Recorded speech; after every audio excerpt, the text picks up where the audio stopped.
What if the very thing you were running from was the thing building you? This is a story about a woman named Lillian and her daughter, Jet. It's about broken men and the women who loved them anyway, about the children we keep and the ones we had to let go, about grief that doesn't follow the rules and love that somehow survives all of it. The Bright Years by Sarah Damoff is not a story where everything gets fixed. It's a story about what it means to live a real life, full of loss and full of beauty, and how the hardest years are often the ones that shape us most. Let's begin. We open not with Lillian, but with a little boy. He's lying on his back under a kitchen table. He's coloring a night sky on the underside of the furniture with chunky white crayons, drawing stars and trying to figure out how to make clouds show up. Outside his little world of crayon and wood grain, his parents are fighting. There's yelling, there's a thump, something crashes behind a bedroom door. This boy's name is Ryan. He doesn't know it yet, but this is the beginning of everything. The way a person learns to love or not love starts here, in this kitchen, under this table. His mother appears, red-streaked face, purple bruising under her eyes. She gets on her knees, smiles at him as best she can, and asks him to play a game with her. They're leaving, tonight. She puts something from a drawer into her handbag. She hurries him into his shoes, and they walk out the back door into the dark, away from the road, away from his father, away from the pound cake he never got a slice of. The boy holds his mother's hand. He can see the bruise on her face, even in the moonlight. This is where Ryan Brighton begins. Now we jump forward. We meet Lillian Wright, our main character. She's a young woman in Fort Worth, Texas. Her parents are gone. She's scraping by on community college classes and a nanny job, living on Dr. Pepper and Joni Mitchell records. She falls in love with a man named Zach, a musician, all charisma and guitar solos. He's the kind of man who makes a girl feel chosen. She thinks he's the love of her life. But when she discovers she's pregnant, Zach breaks up with her and goes on tour. Lillian is 20 years old, an orphan, barely able to pay rent. She carries the pregnancy alone. She doesn't tell Zach. She gives birth to a healthy baby boy. And then she signs the papers. She hands her son to a nurse, who hands him to an attorney, who hands him to a caseworker, who hands him to a new family. She calls it a death without a funeral. 3 days later, her milk comes in. She presses warm compresses to her chest and grieves in silence. Nobody knows. She goes back to class, back to work, back to the second-hand mattress and the too-soon alarm. But sometimes, she says, she still feels the baby kick. An entire phantom child, a ghost without a death. Years pass. Lillian grows up, gets a job at a bank, builds a quiet life. And then, between library shelves, she meets Ryan Brighton. Their meeting is almost comically accidental. He's reaching for a book. She's reaching for the same one. He steps back and says, "Go ahead," in a voice barely above a whisper. She takes the book, walks away, and then turns back. They end up at a little Greek restaurant called Kusina. Plastic baskets of food, fluorescent lights, a polyester Greek flag on the wall. They talk for hours about art, about books, about the edges of their childhoods. At one point, a scruffy man comes in and counts nickels onto the counter, trying to buy food. Ryan excuses himself, supposedly to use the restroom, but when the man walks back out with a bag of food, Lillian realizes what Ryan actually did. He paid for a stranger's meal, quietly, without making it a thing. Lillian goes home with his phone number on a torn napkin. She pins it beside her lamp. Ryan Brighton from library. No capitals. She writes it like a secret she wants to keep forever. 6 months in, and it's already that kind of love. The kind that fills the morning before worry wakes up. Ryan takes Lillian to meet his mother, Elise. She's warm and particular in exactly the way Ryan warned her she'd be. Strong opinions about which teacup to use, how to serve snacks, which drawer to put things in, but also deeply loving. A woman who raised her son alone and gave him everything. In Elise's living room hangs a painting Ryan made for her 50th birthday. It shows the two of them, mother and son, from an old photo. He's wearing red overalls. He's hugging her. Lillian looks at the painting and thinks about how long it is being someone's child. On the drive there, Ryan had said almost casually, "If we have kids, I guess they'll only have one grandparent." It's the first time he's mentioned the future.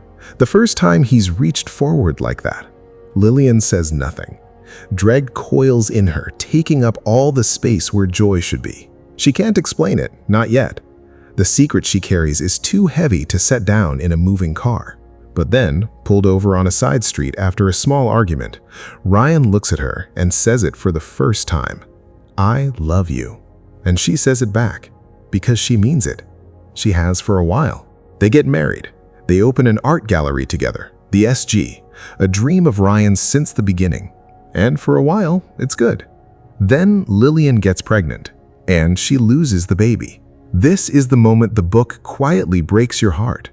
Because Lillian doesn't just grieve this child, she's grieving 3. The boy she gave up in 1974, the baby lost in the plumbing, and now this one. After the miscarriage, Elise shows up unannounced with enough pork chops to feed the whole apartment complex. She washes dishes by hand, even though they have a perfectly good dishwasher. She sits on the couch and reads Daniel Steele until Lillian wakes up from a nap. And then, quietly, Elise tells Lillian something she's never told anyone. Not even Ryan. She lost a baby too, alone, in a motel the night she and Ryan fled from Barton, Ryan's abusive father. "I think of it all the time," she says. That's normal. This is one of the most powerful moments in the entire book. 2 women, 2 losses, sitting on a couch, neither fixing the other, just being there. When Lillian gets pregnant again, accidentally, unexpectedly, she holds her breath for 39 weeks. She sneaks to appointments alone. She doesn't let herself love the baby. Not really. Not yet. She waits to lose it. But she doesn't lose it. A daughter is born. 7 pounds, healthy, crying. They name her Georgette Elise. Georgette after Lillian's mother, Elise after Ryan's. They call her Jet. And Lillian says something that stops everything. She says, "This is the first moment that I want her." Her, not just any child. This one. One night, lying in the dark after Jet is asleep, Lillian finally says it. She tells Ryan about 1974. She tells him about the baby she gave away. Ryan sits up. He asks if it's a joke. He stares at her like she's a paint color he can't name. Eventually, he says, "Let's talk in the kitchen." By the glow of the stove light, he brews tea and asks questions. He doesn't yell. He doesn't leave. He listens. He grieves for her and for himself for not knowing her the way he thought he did. Past midnight, they go back to bed. Jet wakes once, and then Ryan holds Lillian straight through to sunrise. He has remembered that she's more than who she is to him. There's a night that changes everything. Ryan comes home with diapers and a 6-pack of Shiner. He had already had a drink the weekend before with some artists. He shrugs it off. He'd been teetotal since before they met. His father was a drunk. He'd seen what alcohol does to hands and voices and families. He was proud of not drinking, but now something is cracking. The gallery is bleeding money. The miscarriage weight still sits between them. He's exhausted and scared, and he started using a drink to manage what he doesn't know how to say out loud. The drinks accumulate. Weeks turn. Lillian notices but says little. Then one night, they're talking about renewing their lease. Lillian mentions maybe looking at houses. And without warning, there is a flying flash of darkness and a shatter of glass behind her. Ryan threw a beer bottle. Ryan threw a beer bottle. At her face. The kitchen goes quiet, and from the back room, Jet cries. Lillian steps over the broken glass, goes to get her daughter, and in that single action, the book shifts completely. She takes Jet to Elise's house. She doesn't tell Elise the full story, not yet, but when Elise finally asks, "Bad like abuse?" Lillian can't answer. Not because she doesn't know, but because it's so much easier to identify abuse when it's not in your own kitchen. "Don't let him hurt you," Elise says. And for the first time, Lillian thinks of protecting herself. 2 days later, Ryan comes to meet her at their apartment. He's drunk. He shoves her. He shouts. He tells her leaving is how he keeps his vows. He doesn't want to hurt them. And then he slams the door so hard a wall hanging falls and shatters. He's gone. Indefinitely. He leaves money for Jet, but he leaves. Months pass, then years. Ryan doesn't come home. Lillian raises Jet alone. She goes back to work at the bank. She makes friends with her neighbor Shauna, a single mother too, and their children grow up best friends. Jet and Kendi, inseparable since the day they met, building each other 1,000 small worlds made of imaginary airplanes, cardinal sightings, and debates about whether blue is a boy color. It is not. The cardinal doesn't keep red from us. Ryan drifts in and out. He shows up occasionally, usually smelling of something he shouldn't. He misses birthdays. He misses school plays. He misses the small daily world that Jet grows up in. At Jet's 6th birthday party, a mermaid theme, a lumpy ocean cake, and a house full of small children, Lillian watches her daughter blow out 6 candles and thinks, "Don't think about the 3 grandparents who aren't here. Don't think about the birthday candles of the baby boy who turns 18 this summer. 18, old enough to find her if he wants." She wonders who he is. She doesn't let herself find out. Ryan continues to fall apart. At Thanksgiving, Elise asks him to leave her table. He's drunk, rearranging serving spoons like he doesn't know where he is. Lillian tells him he's not driving. He sleeps it off in the guest room. She can't look at Jet. Years pass. He tries to get clean. He relapses. He tries again. And then, one night in 2000, Ryan calls Lillian and asks her to dinner. He's 9 months sober. He's in therapy with Elise. At the table, his apartment, lowered lighting, he tells her everything. He tells her the fear that drove him to drink was the fear of becoming his father. That when Jet was born, he started noticing the impatience in himself, the sharpness, the Barton edge. And he thought, "I'll take a drink just to watch myself stop." Except he didn't stop. He looks at Lillian. "You know you'll never forgive me." And Lillian says, "You're wrong." She moves toward him. She takes his hand. She says, "I'm still in this, in sickness and in health. And this time, you better let me." 20 months sober. Ryan comes to dinner almost every night. Jet wants him around. Lillian wants him around. On the 4th of July, Jet's 15th birthday, they all go to watch fireworks on the Trinity River. Elise shows up, then Shauna and Michael, and Kendi. Jet already knows what's coming. She's been in on it for weeks.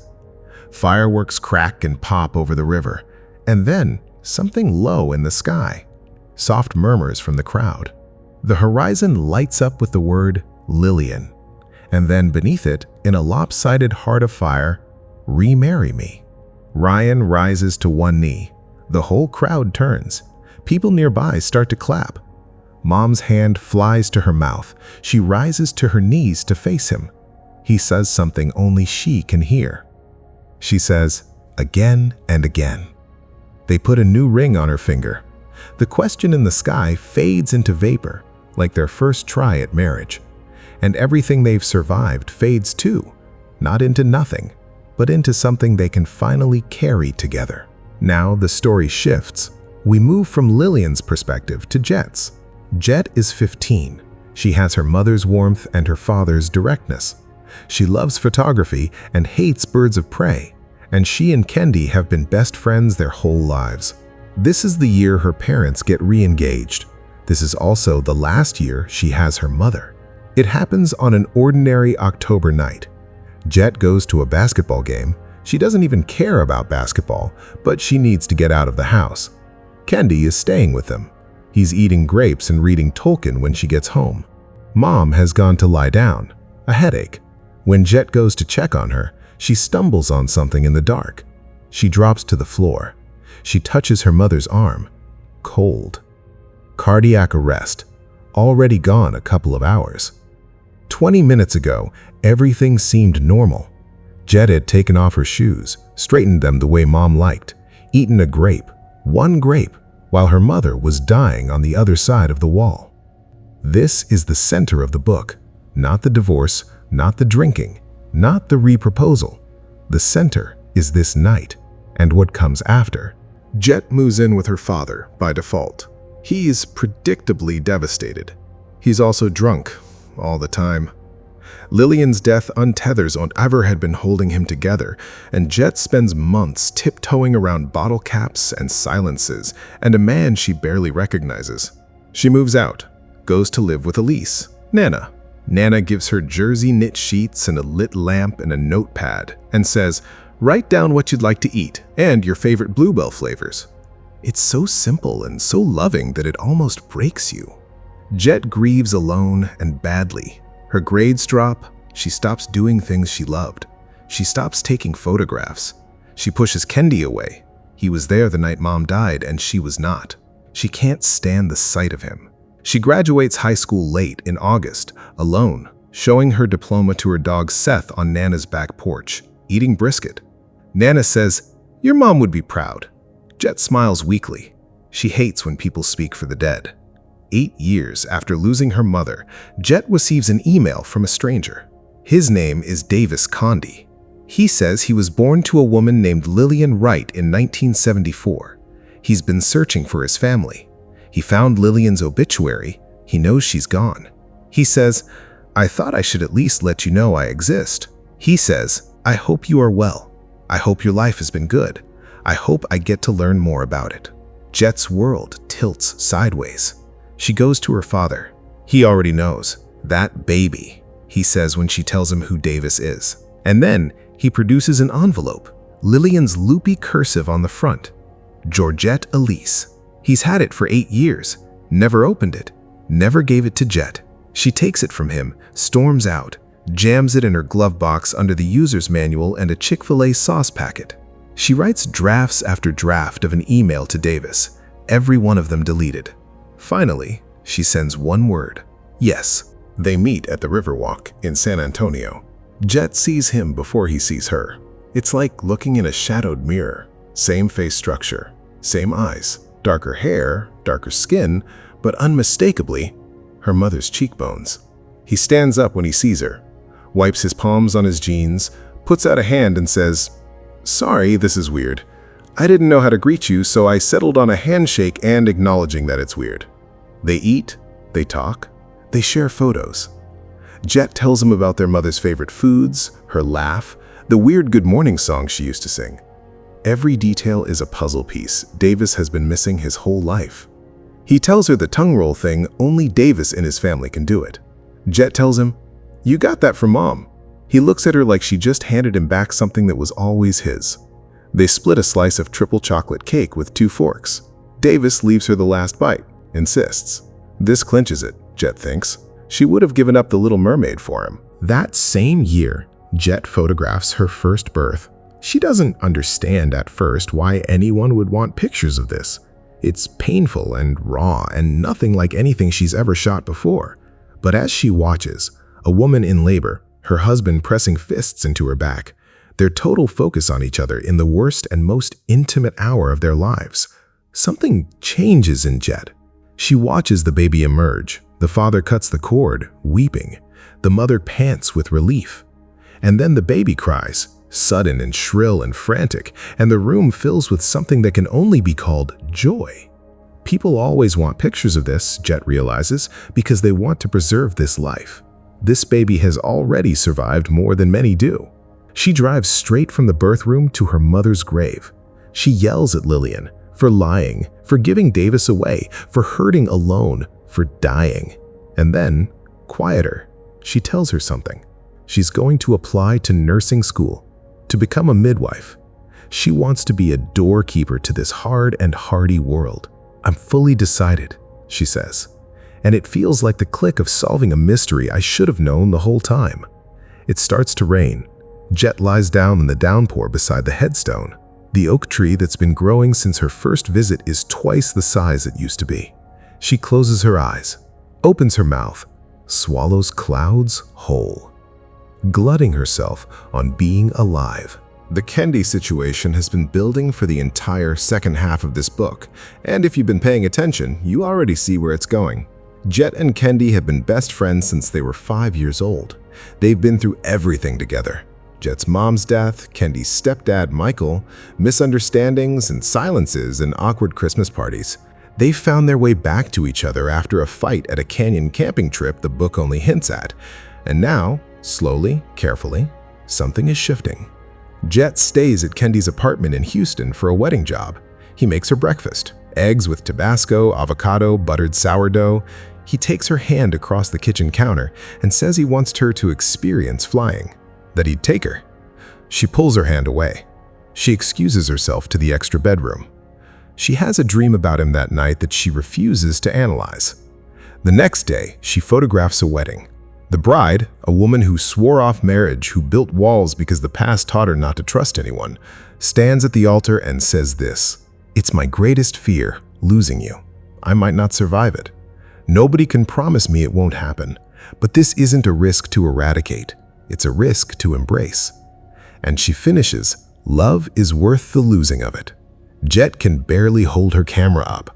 She realizes, standing there with her lens, that she doesn't have a monopoly on pain, that these people know the stats, that choosing love anyway isn't naivety, it's courage.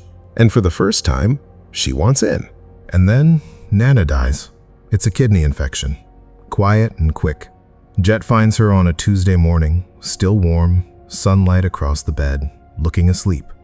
She calls her father. He comes. She closes the door and gives them privacy, mother and son, alone together at the end. At the funeral, Shauna pulls Ryan aside and holds him while he cries. Jet almost looks away, but she doesn't. She realizes, for the first time, that she doesn't remember Shauna at her mother's funeral. She was so folded into her own grief that she didn't see anyone else's. But Shauna was there, and so was Ryan, both of them broken in ways Jet never let herself see. After the funeral, Dad asks her to go to Brahms. Ice cream, funeral clothes, booth seats. He tells her about going there as a boy with his mother. Sundays on Sundays. Jet asks him to tell her more, and he does. For hours, they keep the table. He's here. He's not drunk. I can at least give him a chance to stay this way. So, what is The Bright Years really about? It's about the way pain travels, from parent to child, from generation to generation. The little boy who colored stars under a kitchen table grew up to throw a beer bottle. The woman who gave away her first child spent a lifetime carrying secret guilt. And their daughter, raised in the wreckage of all that, almost chose to live her whole life alone just to avoid the risk of losing someone again. But there's something else running through this book, something quieter. It's about the people who show up anyway. Elise, who washes dishes by hand and brings pork chops and never lets the people she loves go to bed alone in their grief. Shauna, who invites Jet to lunch every single month for years, even when Jet keeps saying no. Davis, who writes letters to a mother he'll never meet because he just wants to know where he came from. And Kendi, who stays out of a New Year's party so Jet would feel comfortable coming in. This book asks a hard question. Is love worth the losing of it? And through Lillian, through Jet, through every character who opens their hand and gives something even though they might get hurt, it answers yes. Again and again, yes. If this audiobook moved you, and I really hope it did, do yourself a favor and grab the full book. The purchase link is right in the description below, because what I shared with you today, that's just the surface. Sarah Damoff's actual writing is something else. Every sentence has weight. Every moment lands harder on the page. And hey, if you enjoyed this video, it would mean the world to me if you gave it a thumbs up. It genuinely helps this channel reach more people who love great storytelling. And if you're new here, welcome. Hit that subscribe button so you never miss a new audiobook. We do this every week, and there are so many more incredible stories coming your way. Share this one with a friend who needs a good cry, a good think, or just a reminder that love, messy, imperfect, messy, costly love, is always worth it. Thank you so much for listening. I'll see you in the next one.